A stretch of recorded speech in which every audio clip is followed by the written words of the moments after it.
Bonjour à toutes et à tous. Je me présente, Antonin Morgenthaler. J'ai été libraire en librairie indépendante pendant environ 10 ans. Beaucoup dans ma sélection, dans les actions menées, en soutien à la question aussi de l'édition indépendante. Quand j'étais à la librairie L'Échappée Belle, on a participé à la création d'un collectif qui s'appelle Les Désirables, un collectif d'éditeurs et de libraires indépendants qui s'était monté après le confinement sur justement défendre une vision de l'indépendance dans le monde éditorial et de la librairie. Aujourd'hui, j'ai monté un lieu indépendant autour des arts graphiques, autour du livre aussi, qui est à la fois aussi un atelier de graphisme, d'impression, et on fait aussi de la micro-édition d'artistes dans encore un autre domaine. Aujourd'hui, en fait, l'objectif, je pense, pour ce matin, dans cette première partie, c'est pas tant de vous faire un exposé très technique de ce qu'est aujourd'hui la concentration éditoriale. Il y a eu pas mal de documents qui existent et qui sont disponibles, que ce soit syndicat des éditeurs indépendants, que ce soit plusieurs documents et rapports qui existent sur où on en est vraiment sur la question en chiffres de ce qu'est la concentration éditoriale aujourd'hui. Quand on parle de concentration éditoriale, il y a toujours, et moi c'est quelque chose qui a été un vrai questionnement pendant des années, où on dit ça a toujours existé. Alors oui, effectivement, c'est un phénomène historique, la concentration éditoriale après-guerre, surtout. On va pas revenir sur le monde de l'édition pendant la guerre et ce qui a dû avoir après, mais après-guerre, il y a une grosse restructuration et effectivement, il y a les premières concentrations. Alors toujours avec Hachette qui va être sur cette question de la concentration éditoriale. Concentration, on parle de quoi en termes de concentration ? Il y a une concentration horizontale, ça veut dire on accumule les maisons d'édition, on prend plus de place dans l'offre éditoriale. Donc un groupe va disposer de 20, 30, 40 marques éditoriales, comme on dit maintenant. Et à la concentration verticale, c'est là où ça a commencé, notamment pour Hachette, c'est de posséder l'ensemble de cette dite chaîne, c'est-à-dire diffusion, distribution et résultat, devenir un acteur auquel on ne peut pas passer outre, puisque c'est cet acteur-là qui possède aussi un des acteurs qui prend le plus de poids dans l'économie du livre aussi, la question aussi de la distribution, du transport, du stockage, etc. Alors effectivement oui, il y a eu dès les années 50 Hachette, puis ensuite Gallimard qui s'est jeté dans la course plutôt dans les années 70, mais il y a deux vrais virages dans la concentration éditoriale en fait. Il y a un virage qui est le contexte dans lequel on a évolué depuis plusieurs dizaines d'années. Alors le gros marque c'est les années 90 avec Lagardère qui commence à ses OPA sur le monde éditorial avec l'acquisition Vivendi Hachette qui va changer les choses. Alors pourquoi ça change les choses ? Parce que jusqu'à maintenant il y avait quand même cette question de certains achetaient des catalogues éditoriaux, mais ça se passait beaucoup sur la diffusion-distribution. Les éditeurs restaient des structures un peu à un modèle ancien, avec toujours la place des éditeurs au centre, la place des catalogues, la place des auteurs. La question de ce qui va se passer avec Lagardère, c'est qu'on rentre sur l'ère du marketing éditorial. C'est qu'on est vraiment sur un contexte où là d'un coup la question de la rentabilité est le premier vecteur. Et cette question de la rentabilité, elle est marquée aussi par que ces groupes-là, ils vont pas uniquement posséder des maisons d'édition, mais ils vont posséder aussi les médias qui peuvent mettre en avant les livres. C'est la création de ces moments, de ces groupes médiatiques et éditoriaux. Et qu'est-ce que ça a comme enjeu en fait, cette question aussi du marketing du livre, c'est-à-dire que la place de l'éditeur d'un coup elle est plus la même, et on voit ce qui s'est passé aussi ces dernières décennies sur la place des éditeurs dans les maisons d'édition, qui dans les maisons d'édition des groupes qui ont petit à petit aussi été mis au second niveau par rapport aux décisions éditoriales, où c'est plus forcément, ça reste des directeurs de collection, mais qui ont plus forcément une place aussi importante. Et ça va changer sur le choix de qu'est-ce qu'on publie, comment on considère le livre. On en discutera, sinon ce serait un des cœurs de la discussion après avec Marion et Caroline. C'est la question de là on ne crée pas, l'idée n'est plus de défendre des textes, de produire un objet livre qui va servir à défendre au long terme un texte, mais c'est de faire un produit qui est acheté le plus vite possible, potentiellement jeté, et la question c'est de remplir des étals, et ça joue aussi sur des questionnements, cette concentration éditoriale de ce point de vue-là. Alors, cet après-midi, ça va parler écologie du livre, mais c'est aussi, à un moment donné, si on veut rentabiliser les chaînes de production, en fait, il y a qu'un seul type de papier qui existe parce qu'on l'achète par tonnes et tonnes et tonnes. Donc, l'éditeur n'a plus le choix de comment est fabriqué son livre, le format, le contexte de production. Tout ça, en fait, est lié à cette question-là économique. C'est à un moment donné, on va se retrouver avec des choix imposés pour permettre une rentabilité, et qui fait que la diversité aussi de l'objet du livre va être attaquée à ce niveau-là. C'est-à-dire que effectivement, on va plus pouvoir choisir tel type de papier parce que il faut que tout soit concentré en termes d'achat, tout soit concentré en termes de production. Donc on normalise, on fait des produits standards qui peuvent être produits facilement et distribués facilement, et qui limitent aussi la diversité de l'offre. Alors ça, c'était le contexte qui s'était installé avec en gros deux énormes structures, Hachette d'un côté, Editis de l'autre, qui possédait un nombre important de maisons d'édition et qui en distribuait encore plus. Puis ensuite il y a MDS qui a fait beaucoup plus dans la BD au début, puis maintenant qui s'est diversifié depuis l'acquisition du groupe Le Seuil et la Martinière Le Seuil. Et donc en fait avec Editis, MDS, Hachette et ensuite Gallimard avec le groupe Madrigal, on est à 70% du marché du livre aujourd'hui en France. C'est-à-dire que ces groupes-là représentent 70% du marché du livre. Pourtant, ils représentent dans la diffusion, moins de 20% des éditeurs indépendants sont distribués par ces groupes-là. Et en fait, la carte, elle est intéressante. La carte que vous voyez Edouard, vous pourrez la consulter. Elle est aussi, il y a une carte du monde diplomatique, la version Agon aussi là, qui met plus en avant les maisons indépendantes, qui est Edouard.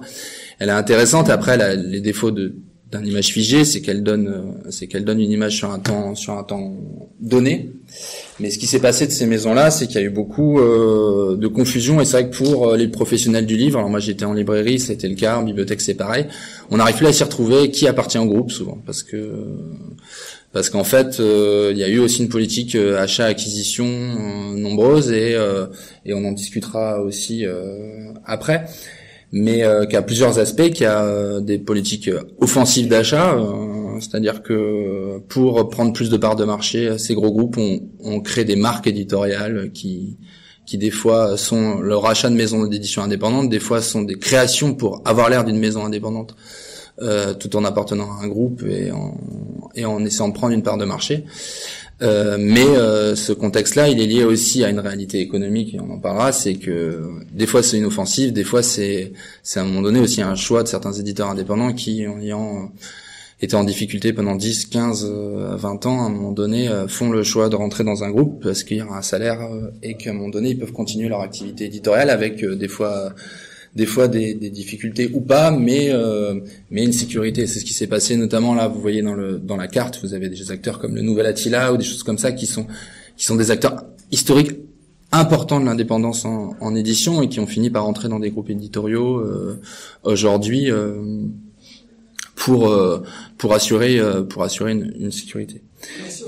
Ouais. Leur survie, oui.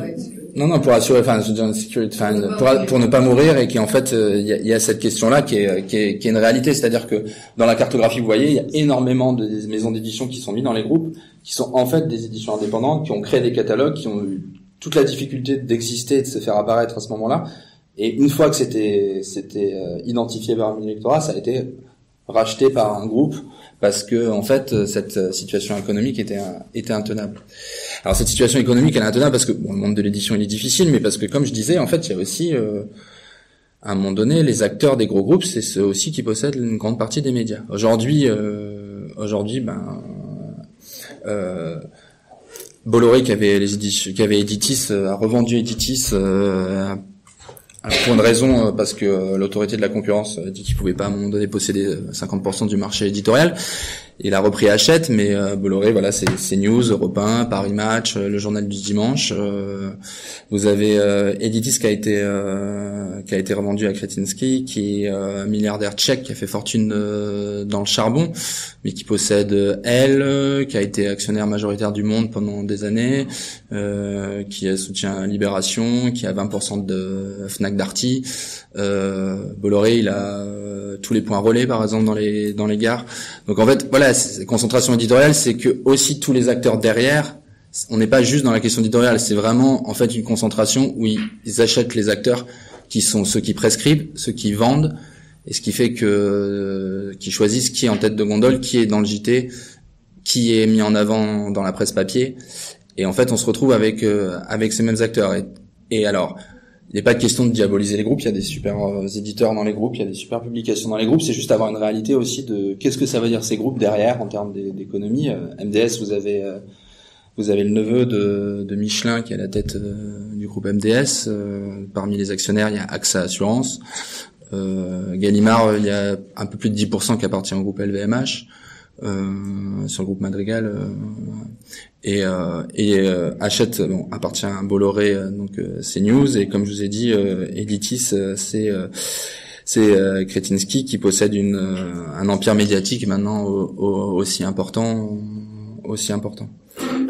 Ça, c'est un contexte qui s'est durci ces dernières années, mais souvent en fait justement par l'histoire de cette concentration éditoriale et notamment de l'image de Hachette, parce que moi c'est quelque chose que j'ai toujours entendu le monde de libraire, ou ma mère qui avait travaillé un peu en librairie qui m'en parlait aussi, la pieuvre Hachette. Voilà, ça fait plusieurs décennies qu'on parle de la pieuvre Hachette.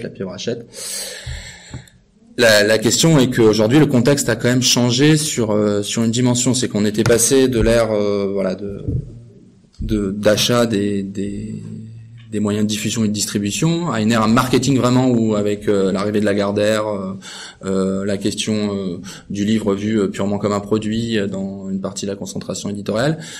Aujourd'hui, on a passé un cap, c'est-à-dire qui a été à un moment donné, ça fait plusieurs années qu'on le voit venir, et il y a eu un aveuglement, alors médiatique, on sait pourquoi, mais même en interne de la profession, on n'a pas voulu trop le regarder en face à un moment donné.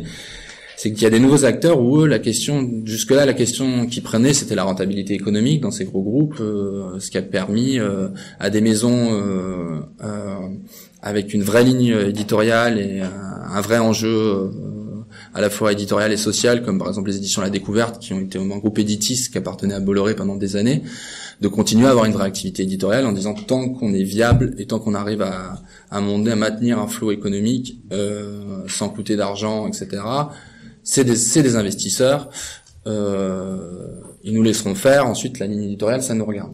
Aujourd'hui, vous avez notamment l'acteur principal qui a changé le jeu, c'est Bolloré, mais il y en a d'autres qui sont derrière. La question économique n'est plus l'alpha et l'oméga de règles posées. Si vous voyez quelqu'un comme Bolloré, il l'a fait dans les médias, il est en train de faire dans l'édition.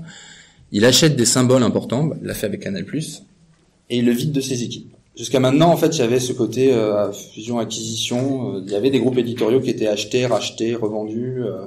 Alors ça pouvait changer en termes... c'était pas tout rose, mais il y avait une certaine encore... liberté sur l'aspect éditorial. Les équipes éditoriales étaient maintenues, et en fait, d'un jour, on changeait de propriétaire. Aujourd'hui, faire Bolloré, ce qu'il a fait avec Canal+, il a fait avec Fayard. Alors Fayard, il y avait ses avantages, ses défauts, mais Fayard, il a vidé de ses éditeurs. Aujourd'hui, il y a plus d'éditeurs. Les éditeurs de Fayard historiques sont plus là, les auteurs historiques de Fayard sont plus là. Fayard est moins rentable que ce que c'était avant, mais c'est pas son problème. Son problème, c'est qu'il a un agenda politique, il a un agenda idéologique, et qu'en fait, il utilise ses groupes éditoriaux et ses investissements comme une arme dans ce contexte-là. Et donc là, on est dans un autre contexte, c'est-à-dire qu'on change complètement de contexte de ce que ça veut dire la concentration éditoriale. C'est pas uniquement la question on se retrouve dans un marché libre économique, et à un moment donné, on se retrouve dans une concurrence économique, et il faut être rentable, et non, là c'est en fait il y a un agenda politique, et il y a des lignes éditoriales qui doivent apparaître et des lignes éditoriales qui doivent disparaître, et les interventions sur ces lignes-là, elles sont de plus en plus fréquentes. Il y a eu le nombre de censures de livres qui ont été interdits de publication dans certaines maisons, ou annulés les publications, augmente. Derrière, c'est les mêmes qui font des interventions sur les titres de presse pour défendre ou pas certains ouvrages. Et donc là, c'est un enjeu qui évolue et qui change réellement. Et là, on a le groupe Bolloré qui est vraiment l'image de ça. Mais vous avez quelqu'un comme ce milliardaire Sterrin, exilé fiscal en Belgique, et qui a ce projet Périclès d'investir 26 millions d'euros dans la culture française pour pousser les idées d'extrême droite. Il a un projet d'ouvrir 300 librairies d'extrême droite en France aujourd'hui. C'est-à-dire que, on est sur des contextes où il y a une vraie offensive, d'un côté, avec des médias et de l'argent. Alors, comment ça nous concerne aussi aujourd'hui, c'est que, en fait, comment existe aussi autre chose que ces groupes éditoriaux, même s'il y a plein de choses intéressantes dans certains de ces groupes éditoriaux, comment existe autre chose que l'indépendance, c'est qu'en fait, il faut qu'elles apparaissent. C'est que ces livres-là, ils sont moins présents dans les médias, puisque les médias ont plus tendance à mettre en avant des livres qui rapportent au même patron, qui rapportent de l'argent au patron du média, qui est à la fois le patron des maisons d'édition en question.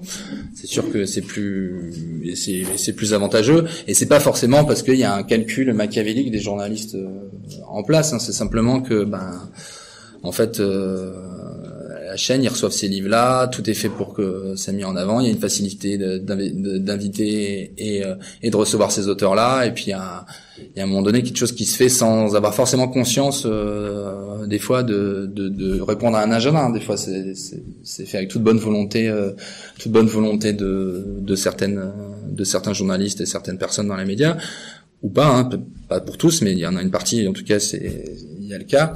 Et aussi parce qu'on a troublé complètement la lecture de ce que c'est aujourd'hui une indépendance dans les milieux éditoriaux. Comme je disais, en fait, cette question de création de marque, de création, alors on en parlait tout à l'heure, d'achat de maisons, que c'est très fréquent ça, et qu'il y a un problème complexe, comme on disait, puisqu'il résout aussi des problèmes économiques des éditeurs en difficulté. Mais il y a aussi toute cette tendance qui a lieu depuis ces dernières années à la création de maisons d'édition qui singent entièrement l'image d'une maison d'édition indépendante sans en avoir aucun fonctionnement, aucune approche qui joue là-dessus. Donc aujourd'hui, ces livres, ils doivent apparaître, et en fait, notamment, les bibliothèques, c'est un lieu où justement on peut mettre en contact un public avec des éditions qui sont pas celles forcément des grands groupes. Alors la question n'est pas de dire on va refuser les livres des grands groupes, c'est juste qu'en fait aujourd'hui dans le contexte, si on veut une survie d'une diversité éditoriale, il y a plusieurs aspects. Il y a effectivement un combat qui est un combat politique et législatif. Aujourd'hui, le monde du livre existe, et l'édition indépendante et la librairie indépendante existent parce qu'il y a eu des décisions politiques. En France, il n'y aurait pas eu le prix unique du livre, il n'y aurait pas eu des encadrements comme ça. Aujourd'hui, le paysage du livre français ne serait pas du tout le même. Là, il est attaqué de toutes parts par justement cette question de concentration. La seule chose qui a empêché Bolloré d'avoir Editis et Hachette, c'est une question légale, à un moment donné, d'autorité de la concurrence. Il y a une vraie bataille là-dessus. Mais il y a aussi une bataille, c'est de maintenir en vie ce qui existe à côté. C'est-à-dire d'un moment donné, effectivement, la question de savoir ce qu'est un éditeur indépendant et d'acheter un livre chez un éditeur indépendant ou de faire circuler un livre d'un éditeur indépendant, c'est un enjeu. C'est-à-dire que l'idée n'est pas de dire en fait je vais lire que des livres des éditeurs indépendants, on n'est pas là, mais savoir que en fait quand j'achète en librairie ou quand je fais passer un livre ou quand je conseille dans un livre que des gens vont peut-être acheter d'autres livres de cette maison, en fait ça a un impact réel sur l'existence et la pérennité de cette édition indépendante. Et c'est aussi des fois des choix, alors des fois ça peut être des choix qui paraissent minimes comme ça mais qui sont importants. Il y a eu le choix de quelle traduction ou quelle édition on fait circuler, on fait rentrer dans un livre. Parce que des fois, il y a de ça, il y a des éditeurs indépendants qui font le travail de traduction ou etc. Mais par facilité, on va faire circuler celle d'un grand groupe qui est pas forcément des fois la meilleure traduction, qui est pas forcément la meilleure édition. Et là, pour le coup, pour le même texte, on peut à la place de faire travailler un gros groupe, faire travailler une maison d'édition indépendante. Surtout que de l'autre côté, il y a eu des cas, par exemple en BD, vous avez des éditions comme Cornelius qui ont fait un travail remarquable d'aller défricher une partie de l'édition indépendante américaine en BD, la BD indépendante américaine, qui ces dernières années se fait piller son catalogue par Delcourt, qui rachète les droits un coup de gros chèque et qui récupère des titres qui ont été mis en avant et qui existent dans le paysage français parce qu'il y avait des éditeurs indépendants qui ont pris des risques à un moment donné et qui ont fait tout le travail de faire découvrir des auteurs. Donc en fait c'est aussi des fois ces petites questions-là qui peuvent jouer, c'est de privilégier certaines maisons quand le choix est possible, de faire circuler ces livres-là. C'est parfois des choses comme ça qui peuvent paraître minimes mais qui permettent quand même d'exister, sachant que le contexte fait que le modèle de la librairie indépendante et de l'édition indépendante par rapport à ces gros groupes, c'est la question du fond, c'est la question de faire vivre des livres dans la durée, c'est la question de faire exister, et ça c'est aussi la place aujourd'hui des bibliothèques et des médiathèques sur le territoire, c'est de cette possibilité d'avoir du fond, d'avoir à un moment donné de continuer à faire circuler des livres qui ont 10 ans, 20 ans, et qui sont en fait, on en parlera tout à l'heure avec Caroline, je pense, mais sur l'âge d'une maison d'édition indépendante, c'est aussi d'avoir derrière un fond, derrière avoir un catalogue qui fait que ça lui donne une existence et deux, ça lui donne une assise de roulement, de choses qui vont continuer à exister dans les librairies, continuer à circuler dans les lecteurs et en fait de pouvoir continuer à prendre des risques aussi sur le reste. Les marques éditoriales, alors il y a deux phénomènes dans les marques éditoriales. Alors c'est un peu problématique ce terme, mais en même temps, il reflète une certaine réalité. Les marques éditoriales, c'est à un moment donné quand une maison d'édition, une grosse maison d'édition va racheter une plus petite pour finalement devenir Actes Sud l'a fait. Gallimard commence à le faire sur certains aspects où en fait elle va acheter une maison d'édition historique pour devenir comme une collection de leur maison mère. C'est ce qui risque d'arriver à des maisons d'édition. C'est ce qui avait le danger que redoute, mais pour l'instant qui arrive à endiguer des groupes, des maisons comme POL ou etc. quand elles ont été rachetées par Gallimard, c'était tout l'enjeu de ne pas devenir juste une marque Gallimard et dire il y a certains auteurs Gallimard, on va les publier chez POL, et puis certains auteurs Gallimard, on va les mettre dans la blanche, puis quand ils ont réussi chez POL, on les mettra dans la blanche parce que ce sera vertical, et c'est le cas. Ensuite, il y a des créations complètement, il y a des créations éditoriales où on le voit, ça, c'est à un moment donné, il y a eu des vagues d'éditions indépendantes et en fait qui prennent les risques. Alors moi, j'ai aussi la question du graphisme et de la fabrication du livre. Il y a eu tout à un moment donné quand même, c'était vraiment très marqué avec pendant une période le tripode, etc. sur des partis pris où on reconnaissait rien qu'à la couverture un livre indépendant d'un livre qui était d'un gros groupe, et pendant une période, une certaine génération d'éditeurs indépendants avait une très forte identité visuelle dans leur couverture. Et d'un coup, on a vu des collections chez les gros éditeurs sortir avec ce côté-là, livre-objet, et singer complètement ça avec des images, des illustrations de moins bonne qualité faites à la chaîne qui copiaient le style d'éditeurs indépendants, parce qu'en fait, ils se disaient tiens, ça marche. Il y a un marché sur ça, on va se poser, si on peut pas racheter cette maison, on se positionne là-dessus, on la remplace. C'est ce genre de choses. C'est-à-dire qu'il n'y a pas de prise de risque, c'est une copie de quelque chose où il y a eu une expérimentation, des prises de risque, des tests, un savoir-faire qui a été développé par une maison d'édition indépendante et qui est approprié, copié et marketé par un gros groupe éditorial derrière. Sur les logiques de surproduction, alors ça, c'est un sujet un peu complexe aussi parce que l'économie du livre en fait fonctionne sur le placement en librairie. C'est-à-dire que si aujourd'hui toutes les librairies renvoient leurs livres, beaucoup d'éditeurs vont avoir des difficultés. Donc il y a toujours des défis de toujours avoir plus de livres placés parce qu'en fait il y a une facturation et puis à un moment donné, si on arrive à replacer le même nombre de livres, on garde une trésor. Donc dans le système capitaliste normal, encore plus dans ce système de librairie, il y a un enjeu des éditeurs de placer le maximum de livres, alors quels que soient les livres, et des fois même s'ils sont pas vendus, c'est pas grave, si on arrive à replacer le même nombre de livres la fois dans les 3 mois qui suivent, c'est un livre en général, on dit qu'il a 3 mois, maintenant ça s'est raccourci, la durée de vie en librairie.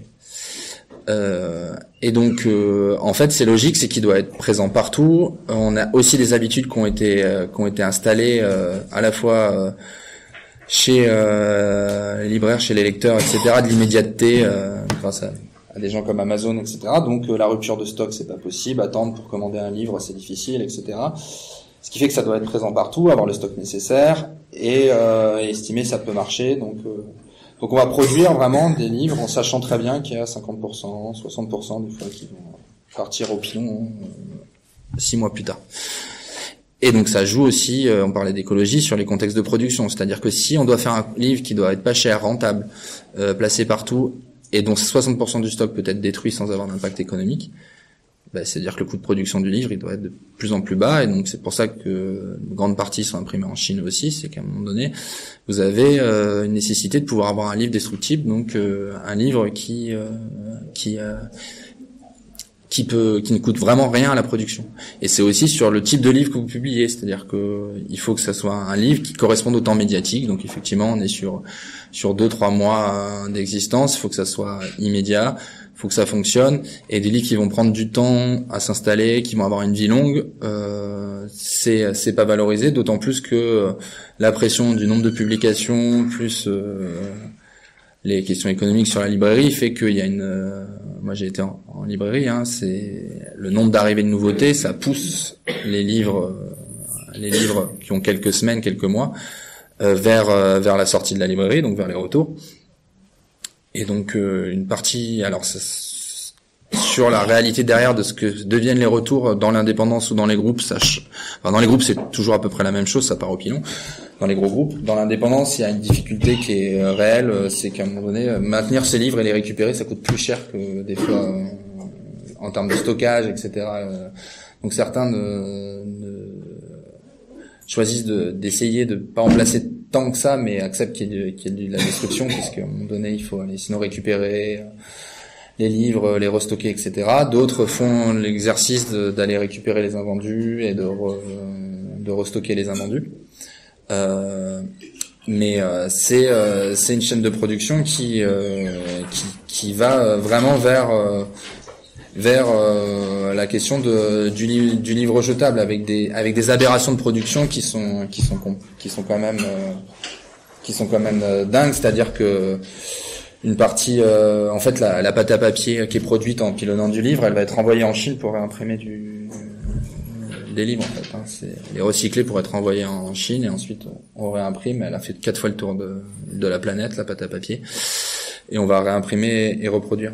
Mais ça, c'est une vraie question à un moment donné qu'il y a sur les lecteurs. On parlait de la question de la librairie, de l'édition indépendante, de faire comprendre aujourd'hui ce qu'on achète quand on achète un livre, et en fait, et aussi derrière, parce on parle d'écologie, mais on peut parler d'écosystème, c'est-à-dire de qui est rémunéré dans le livre, parce que pareil, dans les gros groupes, on parle de l'objet. Moi, j'avais vu des fiches de poste pour trouver des couvertures, c'est Icono la fiche de poste, c'était savoir trouver des iconographies dans des banques de données gratuites. C'est-à-dire qu'en fait, on paye pas une illustration qui va coûter 400 € pour certains cas pour un livre qui va être tiré à des dizaines de milliers d'exemplaires, mais faut surtout pas payer un illustrateur pour une image, parce que ça pourrait être baisser la rentabilité quand même de l'ouvrage. C'est toutes ces logiques là, en fait. Et en fait, c'est comment en fait, un objet culturel, on arrive à donner le même analyse que peut avoir d'autres personnes quand ils vont acheter autre chose. C'est-à-dire que moi, je le vois dans un rayon jeunesse aujourd'hui, 90% minimum de la production est imprimée en Chine. Et les gens qui achètent, c'est les mêmes qui vont demander si la tomate qu'ils achètent au marché est produite à 5 km de chez eux, mais ils se sont jamais posé la question où était imprimé le livre qu'ils ont donné à leurs enfants.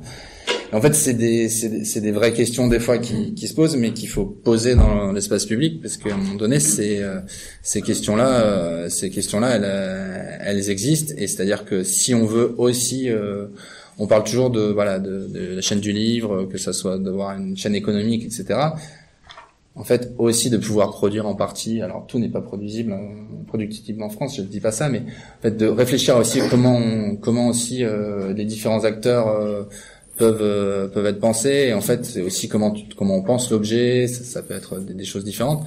c'est aussi viabiliser un écosystème derrière. Mais effectivement, la surproduction en termes de livres, c'est un vrai problème important dans le monde du livre, et qui est quelque chose qui est vraiment tabou, parce qu'en fait, si le public savait le nombre de livres détruits par an, je pense que c'est assez choquant.